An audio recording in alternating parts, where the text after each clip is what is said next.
Bonjour à tous et bienvenue sur la chaîne Elios Guidance. Je vous propose le tirage annuel 2025 pour les lions. Alors ce tirage, il n'est pas de tout repos. Vous allez voir que 2025 va venir vous bouleverser, vous changer dans votre façon de voir les choses, dans votre façon de traiter vos relations en général. C'est un tirage qui va être très axé sur un travail personnel et intérieur, sur tout ce qui va être en lien avec les autres.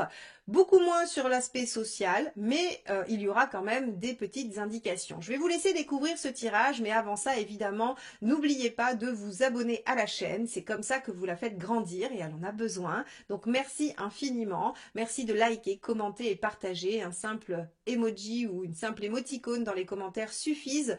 Donc merci infiniment pour à tous ceux qui le feront et qui m'aideront à faire grandir cette chaîne afin que je puisse continuer à vous proposer ces guidances mensuelles, générales, sentimentales et tout ce que je peux vous proposer à côté. N'hésitez pas également à aller sur le site eliosguidance.com si vous souhaitez un accompagnement avec moi, soit sur le plan astrologique, soit sur le plan tarologique. Donc n'hésitez pas et je vous y retrouve. À tout de suite.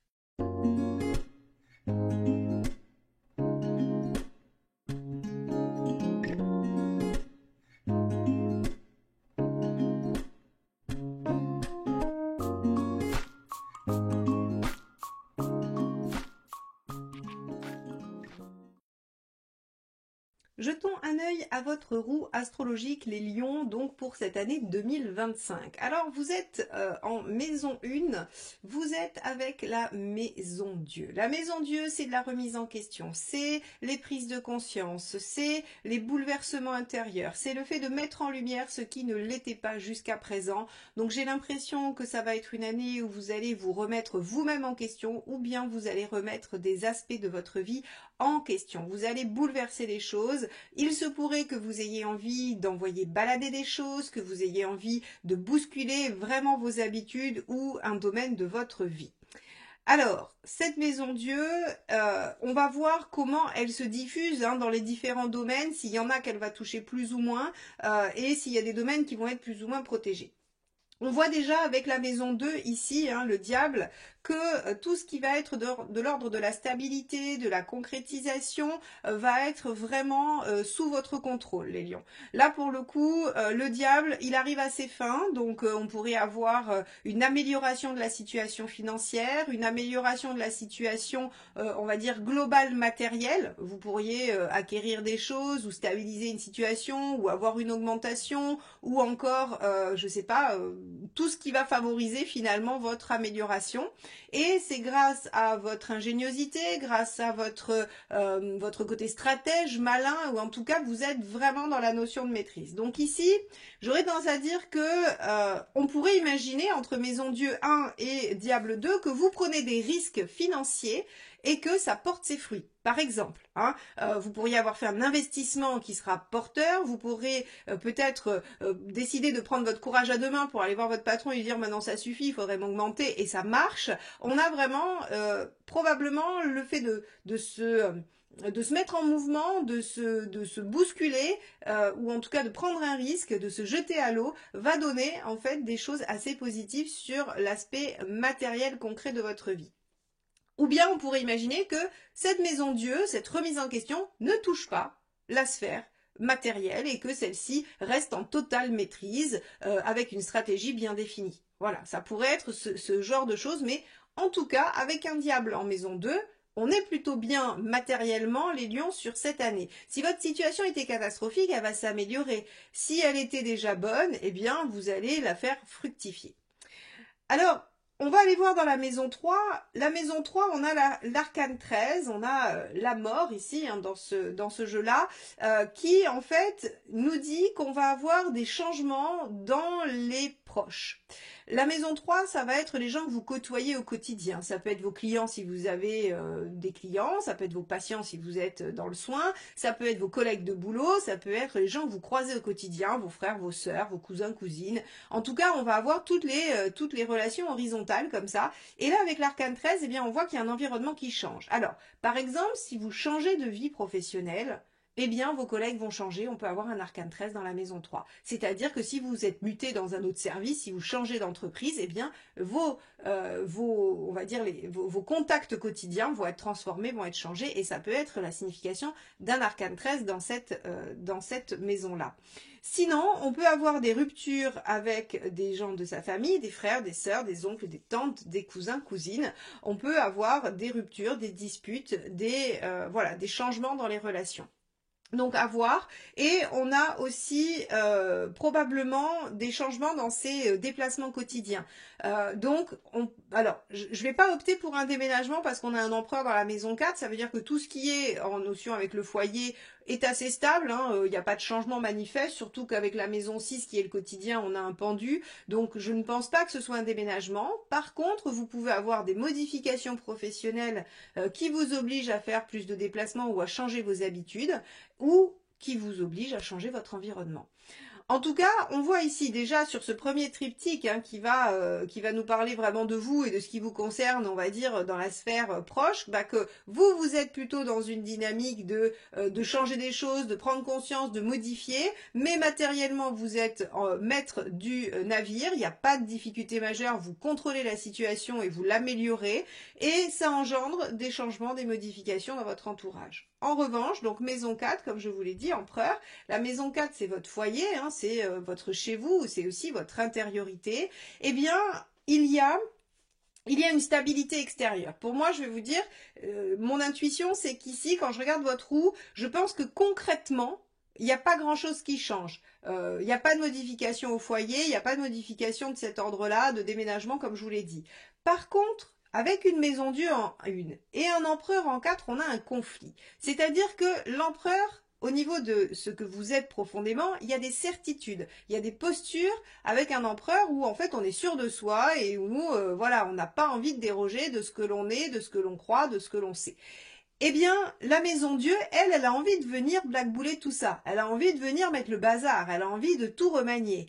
Soit parce qu'il y a des prises de conscience que cet empereur, peut-être, il a des certitudes qu'il va falloir faire varier, ou bien parce que ces certitudes vous empêchent de réaliser des choses et qu'il va falloir aller les bousculer. Ça appartiendra à chacun et ça se manifestera dans une vibration différente pour chacun de vous, mais globalement, on va avoir un conflit entre cette maison Dieu et cet empereur qui, l'empereur veut ne rien changer, la maison Dieu veut complètement tout changer, tout bouleverser. Donc forcément, intérieurement, ça va créer une distorsion, un conflit intérieur, une ambivalence.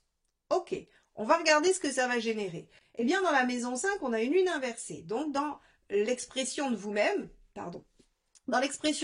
eh bien, il va y avoir des hauts et des bas, il va y avoir de la confusion, il va y avoir des difficultés à comprendre, et puis surtout, il va y avoir une remontée de l'inconscient, de tout ce qui a été enfoui, de tout ce qui était caché, de tout ce qu'on a vécu, qui va remonter à la conscience et qui va venir poser problème. Alors, est-ce que la lune inversée, c'est elle qui génère la maison Dieu? C'est possible pour certains d'entre vous. Est-ce que la maison Dieu, cette prise de conscience, va générer la lune inversée? Ce sera le cas pour d'autres lions. Ça se manifestera soit dans un sens, soit dans l'autre. Ça va dépendre de votre situation et peut-être d'autres paramètres de votre thème. En tout cas, on voit qu'ici, il y a un besoin de garder certaines choses et en même temps un besoin d'aller en remanier d'autres. Donc, ambivalence, difficulté à trouver le juste milieu, qui finalement vous met en maison 6 au quotidien dans une forme de blocage avec le pendu, dans une forme d'attente et de prise de distance. Parce que si l'empereur résiste au changement de la maison Dieu, eh bien il y a inertie. Et si la maison Dieu essaye de provoquer des changements chez l'empereur qui résiste, eh bien encore une fois, il y a inertie. Surtout s'il y a angoisse, inquiétude, illusion, problématique qui remonte et qu'on vient avec le mental bloquer tout ça. Donc le pendu, eh bien qu'est-ce qu'il pourrait provoquer? Alors dans la maison 6, on a aussi une petite question de santé. Il se pourrait que sur l'année 2025, mes chers lions, l'univers vous oblige à un moment de pause. Alors, un moment de pause, ça peut être quelque chose, un petit désagrément de santé qui vous oblige à rester un peu chez vous, à prendre de la distance, à être plus dans la réflexion. Le pendu, il oblige de toute façon à prendre du recul. Il vous oblige à ça, il vous laisse pas vraiment le choix. Il n'est pas très agréable, il est salutaire, mais il n'est pas très agréable, je dois vous l'accorder. Il vient vous dire, eh bien, puisque tu refuses de remettre en question, peut-être, hein, ou en tout cas, si la remise en question est difficile, eh bien, on va la favoriser. On va la favoriser en venant mettre un coup d'arrêt à quelque chose au quotidien qui va t'obliger à réfléchir et à penser différemment. Donc, ici, on voit que y a en vous une notion de travail intérieur, de travail personnel. Alors, je vais juste revenir sur la maison 5 parce que souvent, vous l'attendez, c'est la maison des amours, c'est la maison des rencontres. Et avec une lune inversée, ben, on voit que c'est compliqué. Alors, ça ne veut pas dire qu'il n'y a pas de rencontre. Ça ne veut pas dire que voilà, que tous les lions vont rester, ceux qui sont célibataires vont le rester ou ceux qui sont en difficulté vont le rester. Ce que ça signifie, c'est que l'année 2025 sera le théâtre finalement de choses qui vont se rejouer inconsciemment. Donc, si vous êtes dans des schémas répétitifs, eh bien, vous allez devoir y faire face. Si vous êtes dans des blocages, eh bien, vous allez devoir y faire face. Si vous êtes dans une dynamique qui ne vous convient pas ou qui ne fonctionne pas, eh bien, vous aurez à y faire face encore une fois. C'est-à-dire que cette lune inversée, elle vous dit, bah maintenant, on va aller sortir un petit peu les choses, on va les mettre sur la table, et puis on va exiger que ce soit traité, que ce soit mis en conscience avec la maison Dieu, et que ce soit remis en question, mais l'empereur résiste. L'empereur ne veut pas remettre ça en question. Donc, comme je dis à chaque fois, le tarot ne vous fiche pas, hein, il n'est pas fataliste, contrairement à ce qu'on pourrait penser, ou en tout cas à la croyance ancestrale, hein, qu'il vous dit voilà ce qui va se passer et vous n'avez pas le choix. Aujourd'hui, cette roue astrologique, elle vous dit voilà, dans votre vie affective, sentimentale, dans votre réalisation personnelle, ce qui va se passer, c'est qu'il y aura des enjeux inconscients, des enjeux de votre passé, des enjeux émotionnels qui vont se jouer là. Donc, ce qu'il va falloir faire, c'est les prendre en compte et ne pas en être le pantin, ne pas en être le jeu. Donc, si vous souhaitez que les choses bougent sur votre vie sentimentale, eh bien, nous allons sauter à la maison 7 immédiatement, qui est donc le jugement. Le jugement, c'est le bilan, c'est le point, c'est être obligé de se demander ce que l'on doit définitivement enterrer et ce que l'on souhaite ressusciter. Il y a peut-être des parts de vous qui ont été enfouies. Par exemple, quand on a eu des histoires difficiles, il y a une part qui peut-être n'arrive plus à faire confiance, ou n'arrive plus à s'engager, ou n'arrive plus à s'ouvrir. Eh bien, ici, vous allez pouvoir choisir de ressusciter cette part et peut-être d'aller enterrer définitivement la part de vous qui n'arrive pas à dépasser un trauma, une problématique, une difficulté. Le jugement dans la maison 7 peut signifier aussi la réconciliation avec quelque chose du passé. Si vous attendez le retour d'une personne dans votre vie, hein, eh bien, le jugement y est extrêmement favorable. Une situation passée se représente et demande à être évaluée. Je la garde, je la ressuscite ou je l'enterre définitivement. Il se pourrait aussi que vous ne l'attendiez pas et que le passé se représente comme pour venir réveiller cette lune inversée et vous obliger à la maison Dieu. C'est aussi une possibilité que ça passe par le sentimental, par l'affect, par les liens. La maison 7, elle nous parle bien évidemment du partenaire, mais elle peut nous parler aussi des associés. Donc il se pourrait que dans un lien professionnel, de partenariat, ou peu importe, eh bien il y a encore des choses qui se jouent, de l'ordre de comment je suis en relation et qu'est-ce qui se joue pour moi affectivement dans mes relations. Vous voyez aussi avec l'arcane 13 que cette remise en question, ce travail sur votre façon d'être affectivement va générer peut-être aussi des ruptures et des tensions. On peut imaginer qu'il y a des choses à régler en famille. On pourrait l'imaginer, hein. Ça ne sera pas le cas de tous les lions, mais ça pourrait ressortir pour vous cette année. En tout cas, la roue s'y prête et c'est une interprétation possible. Donc, si je résume déjà cette première moitié de roue, vous avez besoin et envie de bousculer des choses tout en gardant la maîtrise sur un plan matériel, ce qui veut dire que très concrètement, on va être sur un travail tout intérieur, sur quelque chose qui se passe en vous, dans vos relations, mais pas dans votre vie matérielle, puisque à la fois la maison 2 et la maison 4 sont en maîtrise et stables sur le plan matériel. Par contre, sur le plan personnel, eh bien, vous gardez une forme de maîtrise alors qu'il y a des choses à changer et à travailler. Donc, on va avoir une espèce de distorsion, on va avoir une ambivalence, comme je disais, et peut-être des conflits intérieurs entre la volonté de changer certaines choses, l'obligation de changer certaines choses et la difficulté à sortir de ce qui est construit, de ce qui est établi. C'est par le biais des relations que vous allez y être amené, qu'elles soient professionnelles, qu'elles soient de l'ordre des associations ou du partenariat du couple ou des amitiés. Ce sont les relations qui vous amèneront à travailler votre affect et votre positionnement. Allons voir la maison 8, c'est-à-dire qu'est-ce que vous allez devoir transformer, travailler. Le battleur inversé, il vous dit, eh bien, il va falloir travailler sur l'impatience. Alors ça va répondre tout de suite à votre maison Dieu, qui, elle, aurait aimé que d'un coup de baguette magique, les choses soient transformées, changées, améliorées. Et on vous dit, bah non, parce que comme il va falloir passer par cette fameuse ambivalence, par cette dichotomie intérieure, eh bien, vous allez être obligé de prendre le temps, de ne pas agir par impulsion, de réfléchir, d'accepter les lenteurs, d'accepter que les choses arrivent pour pouvoir les traiter. Et c'est aussi, avec la lune inversée, le battleur inversé, une carte où, en fait, on prend le temps de ne pas être dans l'action, mais plutôt dans l'observation et la réflexion. Donc ici, on vous dit, il n'est point temps d'agir, mes chers lions, il est temps de sonder son âme, sonder son intériorité, essayer de comprendre ce qui se joue, d'essayer déjà de se mettre d'accord intérieurement avant même de pouvoir penser à se mettre en mouvement. Alors la maison 9 ici, avec le pape, va nous parler de votre capacité à évoluer intérieurement. Alors quelle meilleure carte que le pape pour dire que vous êtes sur l'année 2025 sur une opportunité de faire une évolution intérieure, spirituelle, de développement personnel assez importante. C'est pour ça qu'on axe beaucoup, d'ailleurs je pense que la roue est axée sur vraiment ce travail intérieur parce que c'est ce qui va marquer l'année. C'est votre capacité à dépasser quelque chose, à aller au-delà et à vous élever d'un point de vue très concret sur comment vous allez gérer les choses au quotidien, mais également sur un plan spirituel. Il y a une belle ouverture, c'est assez chouette. Et si sur le plan purement pragmatique, la maison 9 nous parle des voyages, si vous voulez voyager, c'est possible, il y aura probablement de belles choses pour vous sur cette année. Donc, on a une belle évolution grâce à cette remise en question, ce travail personnel. Qu'est-ce qui se passe sur la maison 10, la sphère socio-professionnelle? Donc, tout ce qui est vos activités extérieures en dehors de votre foyer. Et bien là, on a une impératrice inversée qui nous dit que on en a un peu ras-le-bol, le boulot c'est un peu compliqué et pour cause, vous êtes dans une dynamique d'intériorisation, vous êtes centré sur vous, sur vos problématiques, sur ce qui a à régler en vous, émotionnellement, lune inversée c'est difficile, donc effectivement je pense que sur le plan professionnel, ça va peut-être pas se jouer, ça va peut-être pas être un point très important pour vous, ou en tout cas qui va être un petit peu laborieux, difficile, où vous aurez du mal à vous engager. Parce que c'est de l'extérieur, parce que c'est du relationnel aussi, et donc on a des difficultés. Est-ce que les difficultés professionnelles vont générer cette maison Dieu et cette remise en question? C'est possible pour certains d'entre vous. Est-ce que cette remise en question va prendre tellement de place que vous serez fatigué, vous n'aurez pas envie de vous investir professionnellement? Ça sera le cas d'autres lions. Voilà, on a ces deux options.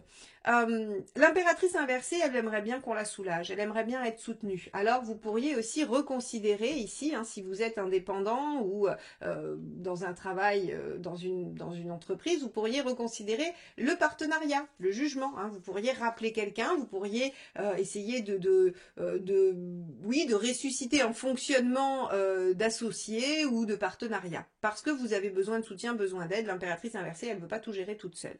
Donc sur la sphère socio-professionnelle, j'aurais plutôt tendance à dire que ça va être une année un peu blanche. Alors, je commence à me demander, là j'ai fait quand même pas mal de signes, je commence à me demander s'il va pas y avoir quand même quelque chose d'assez global parce que dans toutes les guidances que j'ai pour l'instant réalisées, on a une certaine inertie dans les sphères socio-professionnelles. Alors, est-ce qu'il va y avoir quelque chose de global au niveau du pays ou voilà, où en fait on va avoir une forme de stagnation, où il va y avoir des événements qui vont faire que on pourrait imaginer, on l'avait pas anticipé sur l'année 2020 parce que c'était impensable, c'est-à-dire que comme je dis toujours, les prédictions ne sont limitées que par notre propre imagination, on ne peut prédire ce que l'on est incapable d'imaginer, donc c'est vrai qu'on a été un peu échaudé sur les prévisions 2020 à se rendre compte que finalement tous les types de blocages un peu globaux, ils étaient dus à un événement extérieur, sociétal.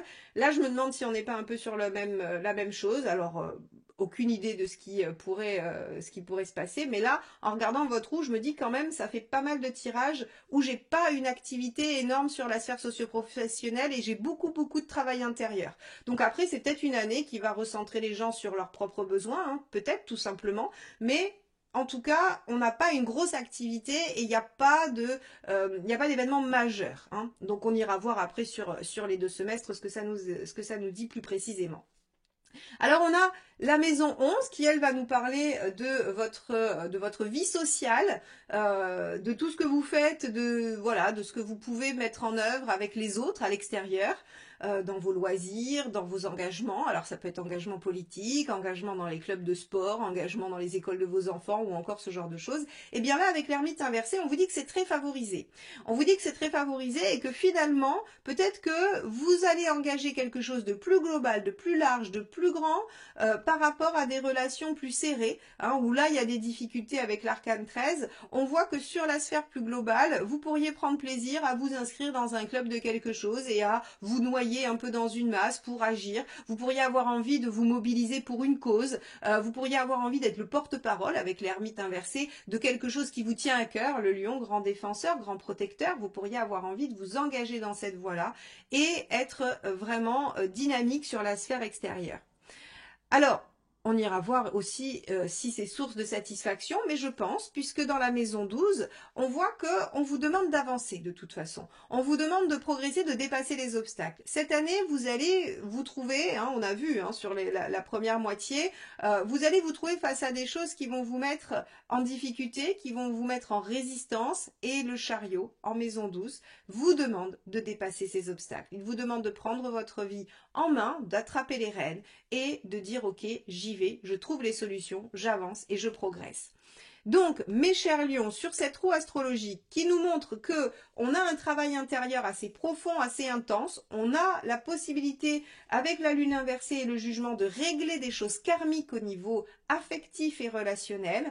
On a la possibilité de régler des traumatismes, des choses qui, probablement en lien avec quand même une construction familiale, avec, puisque on voit en fait, hein, si vous voulez, que ces trois maisons, elles nous indiquent qu'il y a probablement quelque chose qui s'est passé dans votre vie à un moment donné, en lien avec des gens que vous aviez au quotidien et qui a été source de difficultés ou de problématiques, qui vous entravent un peu dans vos relations. Et on voit que voilà, le fait de les régler, ça peut générer des ruptures, ça peut générer des difficultés, des fins de relations, ou un changement radical. Hein, je vous dis, ça peut être aussi le fait de vous remettre en question et de voir que vous n'y arrivez pas professionnellement peut vous faire changer d'activité professionnelle et donc changer d'environnement aussi au quotidien. Hein. On a vraiment tous ces aspects qui sont possibles.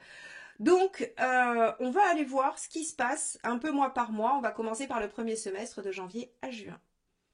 Alors, pour le premier semestre, on a Tempérance qui est là. Tempérance qui va nous parler de concilier des choses qui ne sont pas conciliables. Ah, ça nous rappelle ce que je disais juste avant, que effectivement vous allez être dans l'ambivalence, vous allez être dans le conflit intérieur et vous allez passer probablement le premier semestre à essayer de trouver un équilibre, retrouver un équilibre et de négocier soit intérieurement hein, avec les parts de vous qui ne sont pas d'accord, ou bien vous allez essayer peut-être de régler, Tempérance, les rapports, la communication et vos liens avec les autres. Allez, on va regarder tout de suite ce qui sort en janvier. Alors, regardez, on a tout de suite le jugement. Donc, dès le début de l'année, des circonstances du passé se présentent à vous et demandent à être évaluées. Donc, on vous plonge tout de suite dans le vif du sujet. Hein, on vous laisse pas de répit. Si vous aviez décidé de passer un mois de janvier tranquille à digérer les excès des fêtes, eh bien, c'est raté. On vous met tout de suite dans le vif du sujet en vous disant, bah voilà, il va falloir reconsidérer telle ou telle situation. Alors, on va regarder sur quels aspects. Le 2 de coupe. Donc, c'est bien ce que je vous disais, ce sont vos relations qui, dès le début de l'année, vont vous poser problèmes ou questions, ou vont venir vous chercher sur la sphère du bilan, du point, et de devoir remanier tout ça. Donc, on a bien un jugement, donc le passé qui vient se renégocier autour d'une relation, 8 d'épée, et qui vient taper dans vos peurs, qui vient taper dans vos croyances limitantes. Hein. Le 8 d'épée, je vous rappelle que c'est vraiment cette capacité à s'auto-saboter, à se croire incapable d'eux, à ne pas voir les solutions et à avoir des croyances qui nous font dire que non mais moi ça j'y arrive pas. Vous savez, quand on se dit non mais de toute façon moi ça n'a jamais marché. Ah mais moi on m'a toujours dit que de toute façon je ne savais pas faire ça. Ah quand j'étais petit on me répétait tout le temps que je n'étais pas bon à ça. Ça c'est du 8 d'épée. Parce qu'en fait, si vous vous posez 2 minutes, que vous réfléchissez et que vous essayez de trouver une façon de réaliser ça quand même, vous allez vous rendre compte que vous en êtes capable. Donc ici, on voit que par rapport aux relations, il y a quelque chose qui vient se représenter, voilà, hein, qui revient frapper à la porte. Donc ça peut être une personne, un comportement, une situation. en tout cas c'est quelque chose qui revient, en lien avec le relation et la dualité, l'affect, hein, puisque c'est de la coupe, et qui vient pointer vos croyances limitantes. Donc le mois de janvier, vous serez occupé à ça. Qu'est-ce qui se passe en février? 3 d'épée. Alors, là, on va être sur la maison Dieu. Hein. Prise de conscience, on est face à la réalité. 3 d'épée, je suis conscient, je ne peux pas faire autrement puisqu'on me met le nez devant. Je suis conscient de ce qui ne va pas, j'ai compris la source de la problématique et je l'accepte pas trop bien. Hein. Le 3 d'épée, on n'est souvent pas trop ravi d'avoir voilà, d'avoir compris, parce qu'en fait on se dit ah mince, j'avais essayé de l'éviter, hein, ou j'avais essayé de ne pas m'en soucier, et puis là en fait c'est comme un élastique, hein, qu'on lâche et qui nous revient en pleine face. On se dit ok, bon, il va falloir faire face à ça. Alors vous allez essayer de vous appuyer quand même sur vos bases solides. Alors là, le 10 de Pentacle, moi, il m'évoque très très clairement cet empereur, hein, c'est-à-dire votre base, votre sécurité, vos croyances justement, celles auxquelles vous vous accrochez et celles sur lesquelles vous vous êtes construit. Et donc, on voit que face à cette réalité, vous allez résister un peu et essayer de retrouver ce qui fait socle, ce qui vous rassure. Et vous allez essayer de... 3 de Pentacle, c'est rigolo. En fait, si vous voulez, la déstabilisation que ça crée de voir les choses en face, de comprendre les enjeux, vient vous donner envie de tout remaîtriser. Alors, on avait le diable en 2, hein, rappelez-vous, vous êtes en maîtrise totale concrètement, et là, on est sur du 10 et du 3 de denier. Donc, en fait, vous allez essayer de border par du pragmatique, par du matériel, du concret, de l'organisationnel. Vous allez essayer de border quelque chose qui intellectuellement vient vous chercher. Hein, bon, très bien. Donc le mois de février, vous allez être en résistance, tout simplement. Hein. Vous allez être en résistance et encore une fois, c'est un mois qui se passera en intériorité. Hein. Je ne sais pas si on aura des événements spécifiques, hein, s'il va se passer beaucoup de choses dans votre année, mais en tout cas, on va avoir une composante très très intérieure, très réflexive sur toute l'année, je pense. Alors, qu'est-ce qui se passe au mois de mars? Bah oui, regardez. 4 d'épée. Donc c'est ce que je vous disais, 4 d'épée, je prends le temps de réfléchir à la meilleure stratégie, je prends mon temps, je n'agis pas, j'essaye de me dire ok, qu'est-ce que je vais en faire? Donc là, on est encore un peu sous le coup de ce qu'on a compris, de ce qu'on a découvert, et on se dit, il est urgent de ne rien faire, mais par contre, on va essayer d'élaborer une stratégie. Une stratégie, bah, je ne croyais pas si bien dire, on a le diable juste derrière. Donc on va essayer par tous les moyens, même les moins, on va dire, les moins sains, hein, parce que le diable, il utilise vraiment un peu tout ce qu'il a dans ses poches pour bidouiller, pour trouver une astuce, pour retomber sur ses pattes. Hein. Donc on va essayer d'élaborer une stratégie pour faire quoi? Pour éviter l'émotion, pour éviter ce à quoi on a à faire face. Donc, vous voyez, on a vraiment ici la concrétisation de votre roue. Hein. Quand je vous ai dit que l'empereur allait résister à la maison Dieu ou inversement et que tout ça, ça mettait un peu en émotion, eh bien, vous avez tendance à essayer de vouloir éviter finalement au mois de mars, de faire face à la réalité et vous cherchez une stratégie d'évitement. La Lune va nous parler, hein, sur le mois de mars, va nous parler de tout ce que vous allez ressentir, de tout ce que vous allez, j'allais dire, voir remonter à la surface. C'est-à-dire que cette situation qui se présente dès janvier, elle va venir quand même pas mal vous remuer et elle va glisser, je pense, sur les 3 premiers mois de l'année. Parce que on commence avec le jugement, on a la Lune ici, hein, ça fait comme une boucle finalement qui vient nous dire, bah, les circonstances de janvier sont encore à traiter en mars. Hein. Donc on va aller voir en avril. En avril, on a le mât, arcane majeur aussi, hein, donc énergie importante, de libération. De libération, donc finalement, je regarde un petit peu, super, je regarde la suite hein, pour en fait être cohérente dans ce que je vous dis, parce que sinon c'est compliqué. Le mât, donc c'est une vraie énergie de libération. Ici, vous résistez beaucoup sur le mois de mars, d'accord? Vous essayez de trouver des contournements avec le diable, mais finalement, on a l'impression que vous arrivez à vous libérer de quelque chose, de ce fameux 8 d'épée, et regardez, la carte d'après, c'était 6 de bâton. Je voulais voir si c'était une vraie victoire, si c'était quelque chose que vous aviez, qui était venu tout seul, ou si c'est vous qui aviez réussi à trouver la solution, eh bien c'est vous. C'est vous qui l'a trouvé, parce qu'en fait, finalement, ce temps de réflexion, hein, on pourrait imaginer que la Lune, c'est de l'émotion, mais aussi de la créativité. Ce temps de réflexion a permis d'élaborer le bon scénario. Le bon scénario qui vous permet d'être victorieux sur cette libération émotionnelle. Et regardez, ça vous met en transition en 6 d'épée, c'est-à-dire que vous amorcez un changement, une transformation, vous amorcez vraiment un travail intérieur et des modifications. Alors c'est du 6 d'épée, ça va mettre un peu d'instabilité parce que vous n'êtes plus comme avant, mais vous n'êtes pas encore tout à fait reconstruit différemment. Donc on est dans un entre-deux qui pourrait un petit peu vous insécuriser, mais en même temps, il y a ce sentiment de liberté avec le mât qui est pas négligeable, hein, qui permet vraiment de se sentir libre d'écrire à peu près tout ce qu'on veut. Et c'est vraiment, moi j'aime beaucoup le mât suite à un 8 d'épée parce que le 8 d'épée, il faut vous imaginer avec des menottes, avec des œillères. Et en fait, le mât, c'est comme si on faisait exploser toutes vos limitations. C'est-à-dire que vous vous rendez compte, et c'est ce que je vous disais juste avant, que en fait finalement, tout est possible. Si vous enlevez le 8 d'épée, et que vous vous y penchez 5 minutes, vous y arriverez. Donc ici, vous avez cette sensation-là sur le mois d'avril, et donc on est sur une forme de libération et un sentiment de victoire, même si vous savez que vous n'êtes qu'au début du chemin. Vous n'êtes qu'au début du chemin parce qu'il y a des choix à faire en fonction de ça. C'est-à-dire que vous vous rendez bien compte que votre nouvelle vision des choses, ou en tout cas la nouvelle donne, va vous obliger à poser des choix et des choix de vie. Deux de bâton, c'est des choix qui impliquent plusieurs domaines de vie. Donc, il va falloir faire des choix. Des choix, 4 de denier, qui vont quand même s'opposer à certaines bases de votre vie. Encore une fois, notre 4 de denier, c'est, on va dire, c'est la résonance parfaite de l'empereur. Donc, on voit bien que ces choix de vie, ils se heurtent à des choses qui sont ancrées, qui sont posées. Mais vous n'allez pas vous laisser désarçonner. Le cavalier d'épée va dépasser les obstacles. Rappelez-vous, votre chariot en maison 12, on vous demande de dépasser les obstacles et de ne pas faire un refus, justement, d'obstacles. Donc, ici, sur ce mois de mai, on a des choix qui viennent un petit peu se confronter à ce qui est établi, mais vous arrivez à dépasser ces limitations pour avancer, pour continuer sur votre lancée de réussite et de résolution des problèmes. Qu'est-ce qui se passe sur le mois de juin? Alors, on a un cavalier de pentacle. Le cavalier de pentacle nous dit qu'il faut poursuivre les efforts. Et oui, on était en transition, il y a des choses à dépasser. Donc, en fait, on est encore sur la lancée. Au mois de juin, vous êtes encore sur les efforts que ça génère. On n'a pas atteint le résultat.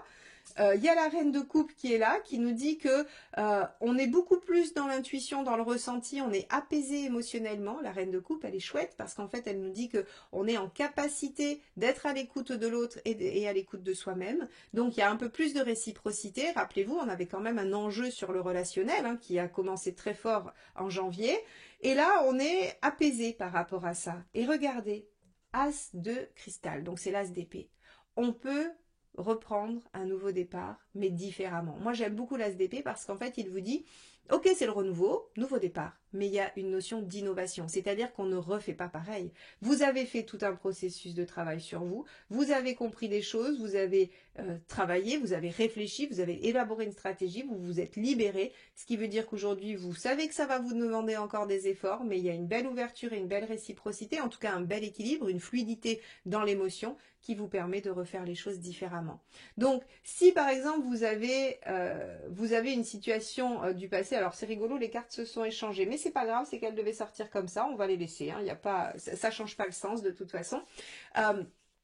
On voit que si vous aviez une relation au début qui est revenue ou une situation qui s'est représentée, que vous avez réussi à la changer ou en tout cas à faire face aux difficultés pour finalement vous en libérer, soit en laissant de côté cette relation, soit en vous libérant des problématiques, on voit qu'à la fin, soit il y a une nouvelle rencontre qui vous permet de refaire différemment, soit on peut recommencer dans cette relation différemment. Ça sera vous qui déciderez et ce sera selon les circonstances, ça sera différent pour chacun. Mais en tout cas, il y a cette capacité à réinvestir quelque chose, d'ancien ou de nouveau, différemment, avec cette nouvelle vision des choses au niveau relationnel. Donc c'est assez intéressant et important. Très bien, on va aller regarder ce qui se passe dans la deuxième partie de l'année, de juillet à décembre. Dans cette seconde partie, nous avons donc en carte dominante, nous avons l'alchimiste. Alors, dans le jeu d'Arthur Wang, l'éphémère, ce jeu que j'aime tant, il a renommé absolument tous les arcanes majeurs. Donc, en fait, l'alchimiste équivaut à la papesse, la carte numéro 2, l'arcane 2. Donc, la papesse, ici, va nous parler, encore une fois, d'écoute de soi, d'intuition, de temps de réflexion, de temps de pause. Je vous ai dit que c'était pas une année très active concrètement. Vous êtes en maîtrise sur les les aspects matériels et pragmatiques, mais c'est vraiment intérieurement qu'il y a du mouvement. Et là, ça vient le confirmer. Sur cette deuxième partie, on va avoir cette notion d'intégration, de réflexion, de pensée, d'intellectualisation. Alors, qu'est-ce qui se passe sur le mois de juillet? On a vu que vous finissiez le premier semestre avec des changements et la capacité à amorcer un nouveau départ. Eh bien, vous repartez au mois de juillet avec une deuxième salve de transformation. Et pas des moindres, je vais vous montrer les trois cartes tout de suite. Donc, on a l'arcane 13 en première, on a la grande traîtresse, donc encore l'arcane 2, la même qu'ici, donc la papesse, et regardez la troisième, c'est pour ça que je vous les montre d'un coup, c'est à nouveau l'arcane 13. Donc il y a sur le mois de juillet une grande détermination, soit à maintenir les changements, rappelez-vous, en juin vous étiez avec le cavalier de denier, vous savez que ça va encore susciter des efforts qu'il va falloir maintenir, et que c'est avec l'as juste un nouveau potentiel, un nouveau départ, mais est-ce que vous le déployez ou non? Eh bien, on pourrait imaginer que vous n'êtes pas encore tout à fait satisfait et que vous décidez au mois de juillet de faire des transformations encore plus profondes, encore plus durables, et il y a une forme de détermination à aller chercher au fond de vous la vérité, à prendre votre temps pour changer ces choses-là. C'est-à-dire que vous pourriez avoir eu comme une forme avec la Maison Dieu, allez, prise de conscience et je change des choses. Et puis, vous rendre compte que c'était pas si simple et que c'était peut-être pas encore tout à fait intégré. Et donc en juillet, on pourrait imaginer qu'on a une petite rechute, ou en tout cas, on a une baisse de ces changements. On pourrait amorcer un retour dans certains travers ou dans des cycles. Et là, vous vous dites non, non, non, non, non, je veux tenir bon, je veux changer profondément, radicalement, et donc je m'y attelle à nouveau. Qu'est-ce qui se passe sur le mois d'août? Vous cherchez la meilleure façon de le faire. Vous cherchez à apprendre à faire les choses, à changer, à apprendre une nouvelle technique. Alors ça pourrait être pour vos relations, apprendre à communiquer différemment, ça pourrait être apprendre à être différent en relation, enfin à peu près tout ce qui va vous permettre d'acquérir une compétence utile et utilisable immédiatement. Le 9 de denier, c'est vraiment ça. Je prends toujours mon exemple pour ceux qui me connaissent de la pose de carrelage. Voilà, le 9 de denier, c'est j'apprends à faire quelque chose parce que j'en ai besoin immédiatement. Donc c'est un apprentissage concret. C'est pas j'apprends le nom de toutes les constellations parce que ça fera bien dans le prochain dîner que je vais faire. Voilà, donc vraiment, en fait, sur le mois d'août, vous vous dites, ok, je vais chercher un outil, je vais chercher une façon de faire qui va m'aider. Et qui va m'aider aussi à faire des choix. Encore des choix, il y a encore des choix de vie. On voit que finalement, il y a une succession de choix dans cette période de votre vie qui va vous amener à changer des choses. Donc vous aviez déjà changé certaines choses, vous aviez déjà fait des choix, vous vous rendez compte que c'est pas suffisant et nécessaire, et donc vous décidez de continuer dans cette voie-là. Parce qu'il y a de l'insatisfaction. Voilà, ça fait juste que confirmer 4 de coupe qu'effectivement il y a de l'insatisfaction et donc vous essayez d'aller vers quelque chose de presque parfait, j'ai envie de dire, presque parfait. Donc juillet-août, déterminé à changer et à trouver ce qui est nécessaire pour faire ce changement. Septembre, roi de bâton. Vous êtes déterminé aussi à obtenir ce dont vous avez besoin. C'est-à-dire que vous avez saisi, vous avez compris. Le roi de bâton, il est hyper à l'aise avec ses besoins, il sait exactement ce qu'il veut, il sait ce qu'il fait, il est sûr de lui. Donc là, finalement, cette transformation, elle vient vous valider dans ce que vous avez compris, appris, vu, ressenti et dans ce que vous souhaitez. Donc on a un beau roi de bâton en septembre, décidé à quoi? Valet de coupe, suivre son cœur. Suivre son cœur et déployer ses propres envies. Donc si vous suiviez quelqu'un, si vous étiez soumis à une situation avant ça, eh bien vous vous en émancipez et vous allez vers quelque chose de beaucoup plus libre, de beaucoup plus agréable pour vous. Et le valet de coupe, c'est vraiment je déploie mon potentiel, je dis ce que je pense, je dis ce que je ressens. Donc là, encore une fois, vous pourriez aussi, le roi de bâton et le valet de coupe, vous pouvez dire aussi ces quatre vérités à quelqu'un. Je pense à l'arcane 13 dans votre maison 3. Le mois de septembre pourrait être le mois où vous vous rendez compte qu'il y a de l'insatisfaction dans une relation. Vous faites le choix de l'exprimer au mois de septembre. Et on a un 3 de denier. Donc en fait, on est petit à petit en train de voir les fruits de tout ça. Au mois de septembre, vous allez pouvoir vous dire « Ah, mais je vois bien les changements dans ma vie. Je commence à percevoir ce que ça va donner, ce que ça va me laisser construire finalement. Hein. Le 3, c'est vraiment ses premiers résultats, c'est l'émergence des choses. Donc, le roi de bâton qui suit son cœur, il voit les résultats immédiatement sur le mois de septembre. Octobre, ah bah oui, qui voit les résultats. As de coupe, vous démarrez quelque chose. Vous êtes dans une nouvelle dynamique. Vous avez envie. Alors déjà, il y a de l'autonomie affective, ça c'est sûr. Hein. Il y a de l'autonomie affective et il y a l'envie de démarrer quelque chose de nouveau, où il y a une nouvelle rencontre, où il y a un renouveau encore possible. Je le mets en lien avec notre as d'épée qu'on avait en juin. On a vu que ça vous permettait de repartir différemment, mais l'as d'épée, quand même, il y a de l'intellect, il y a du mental. C'est-à-dire qu'on y pense, hein, on est concentré sur sa nouvelle façon de faire. Là, avec l'as de coupe, on est beaucoup plus instinctif. C'est-à-dire qu'en fait, si c'est encore un renouveau, c'est-à-dire si vous reconvoquez encore les choses, on a vu que le passé, quand même, était pas mal sollicité dans votre année 2025. Donc, en fait, s'il y a quelque chose qui vient se reconvoquer encore, là, vous l'abordez beaucoup plus avec douceur, avec affectivité, c'est-à-dire que vous avez réussi à débloquer des choses affectivement hein, par rapport à cette fameuse lune. Donc, on est plutôt bien. Avec cet as de coupe, malgré tout, reste encore quelques inquiétudes. Hein, le 9 d'épée, on est encore un peu inquiet sur ce que ça pourrait donner parce qu'on sait que c'est de l'as. On en a déjà eu un en juin, mais on sait que juste après, en juillet, on a un peu remis les choses en question. Et là, en fait, on espère que cet as de coupe, finalement, il va être durable. Est-ce qu'il va être durable ? Ben oui, parce qu'il permet de voir le bout de ce que l'on a voulu clôturer, terminer. Le 10 de bâton, c'est j'ai fait plein d'efforts, j'ai beaucoup travaillé et j'arrive au terme de cette phase d'effort pour aller savourer la récolte et l'ouverture sur de nouvelles perspectives. Donc ici, sur ce mois d'octobre, mes chers lions, il y a quelque chose qui redémarre et qui, bien que ça vous inquiète à l'idée que ça puisse être fragile, vient quand même vous montrer que vous êtes un petit peu au bout de vos peines et que vous allez pouvoir savourer. Et regardez ça.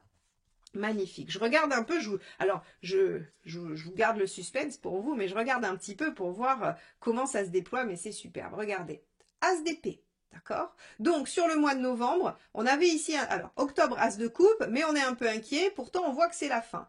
Encore un as d'épée. Oh, on a encore la possibilité de vraiment déployer quelque chose avec une nouvelle vision du monde, une nouvelle façon de faire. Et comment on le déploie? As de bâton concrètement. C'est-à-dire que là, on se met en action. On arrête d'y réfléchir, on arrête de se dire, ok, je vois les choses différemment. C'est non seulement vous voyez les choses différemment, vous les ressentez différemment et vous les faites différemment. Donc là, on a un triptyque de 3 as qui nous dit quand même que sur octobre-novembre 2025, mes chers lions, il y a des choses nouvelles qui s'amorcent. Il y a des façons de faire qui vont changer et qui vont encore et encore et encore apporter des choix de vie. On a l'impression que vous réajustez la trajectoire au fur et à mesure de votre développement. Donc, il va y avoir des changements, il va y avoir des modifications. Déjà, on a pas mal d'arcane 13 dans ce tirage, mais en plus, on a beaucoup de 2 de bâton. On a eu les 3 dans les 3 jeux, je crois bien. Donc, ce qui veut dire que sur octobre-novembre, eh bien, vous êtes dans la récolte de ce que vous avez produit tout au long de l'année, qui a été non sans mal, un peu chaotique, qui vous a mis à l'épreuve, qui vous a forcé à aller dans vos résistances, à sortir de votre zone de confort, mais vous en récoltez des perspectives nouvelles avec beaucoup de nouvelles façons de voir les choses et de les ressentir et de les faire. Hein, on est vraiment sur les 3. Il nous manque que l'as de denier de toute façon, mais on a vu que l'aspect pratico-pratique dans votre année n'était pas très mis à l'honneur. Donc en fait, c'est logique qu'on n'ait pas l'as de denier. On a tout le reste. On a l'affect, l'émotion, l'enthousiasme et le mental. Tout ce qu'on avait à travailler sur cette année 2025. Alors, comment vous finissez l'année? Page d'épée. Eh bien oui, vous avez, encore une fois, une nouvelle perspective. La façon de voir différemment vous permet d'avoir de nouvelles idées et donc de vouloir déployer les choses différemment. Donc, on a encore avec ce page la capacité à aller un peu plus loin. La justice, eh bien, on est à l'équilibre, on réorganise les choses pour soi, hein, on prend des décisions justes et la vie se goupille plutôt pas mal. Et on est sur un roi d'épée à la fin de l'année qui nous dit qu'on a un sentiment de réussite, on a un sentiment de maîtrise et que finalement, la vie ressemble à ce qu'on s'était fait comme idée. Le roi d'épée, c'est celui qui a cette capacité d'imaginer les choses et de les mettre en œuvre. Il a une vision très claire de ce qu'il souhaite et il utilise toutes ses ressources pour arriver à son résultat. Et c'est ce que vous faites dans cette année 2025, mes chers lions. Alors, une année mouvementée, riche en remise en question, en transformation intérieure. Il risque de ne pas se passer grand-chose au niveau événementiel sur votre vie extérieure et sociale, si ce n'est des bons moments, une ouverture sur des groupes, peut-être des implications dans des causes, ça oui. Professionnellement, on a vu qu'il n'y avait pas beaucoup d'aspects. Alors bien sûr que ça pourrait parler d'un nouveau départ professionnel qui vous enthousiasme avec quelqu'un en association ou ce genre de choses. Ça pourrait bien évidemment pour certains d'entre vous. Mais globalement, on va être sur le fait de régler des choses avec des personnes, de régler des choses dans des relations ou de régler des choses sur l'inconscient et sur l'émotivité. Donc, mes chers lions, je vais vous laisser avec cette guidance. Merci de m'avoir écouté jusque-là. Je vous souhaite encore une excellente année 2025 et bien évidemment, n'hésitez pas à vous abonner à la chaîne, à liker, commenter et partager. C'est comme ça que vous me soutenez. Merci infiniment et à très bientôt. Bye bye.